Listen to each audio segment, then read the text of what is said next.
Hi friends, welcome back to our YouTube channel Radhakrishna AI Telugu stories. Penguin మరియు seal. దక్షిణ ధ్రువం ఎప్పుడూ మంచుతో కప్పబడి ఉండేది. అక్కడే ఒక పెద్ద పర్వతం పక్కన చిన్న ఊరులో పెన్నీ అనే చిన్న పెంగ్విన్ ఉండేది. పెన్నీ చాలా నియబద్ధంగా ఉండేది. ప్రతిరోజు ఉదయం నిద్ర లేచి తన ఇగ్లూను శుభ్రం చేసుకుని చేపలను తెచ్చి రాగి పాత్రలో భద్రపరిచేది.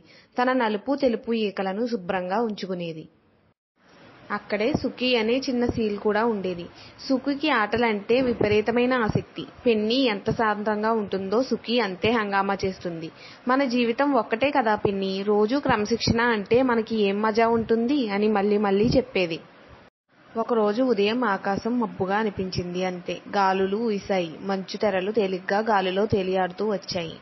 పెన్నీ తన మామూలు పనులు చేస్తూ తలెత్తి ఆకాశాన్ని చూసి, సుకీ, ఈరోజు తుఫాను వచ్చేలా ఉంది. మనం ఇళ్లల్లోనే ఉండాలి. నీ చేపల స్టాక్ను చెక్ చేసుకొని మంచు గుడారాన్ని బలంగా కట్టుకో అంది.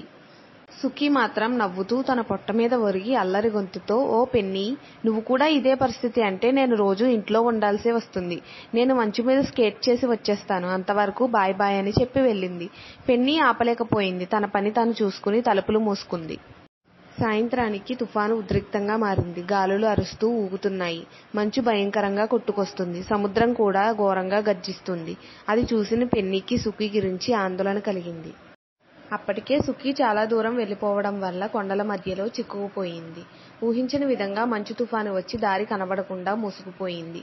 సుకీకి వణుకు వస్తుంది. ఒక రాయి కింద దాక్కుని పెన్నీ మాట వినవలసింది. ఇప్పుడు నన్ను ఎవరు కాపాడతారు అని అనుకుంది. తుఫాను తీరం దాటిన మరుసటి రోజు ఉదయం పెన్నీ తన పొడవైన స్కార్ఫ్ను వేసుకుని బయటకు వచ్చింది.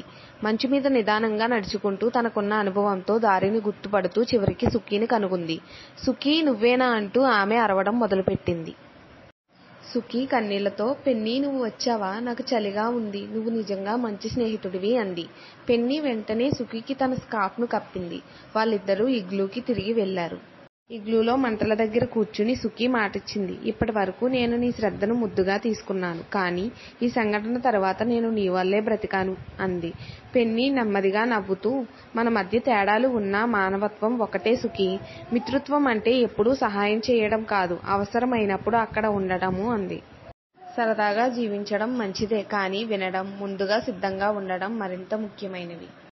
ఈ స్టోరీ మీకు నచ్చినట్లయితే వీడియోని లైక్ చేసి ఛానల్ని సబ్స్క్రైబ్ చేసుకోండి.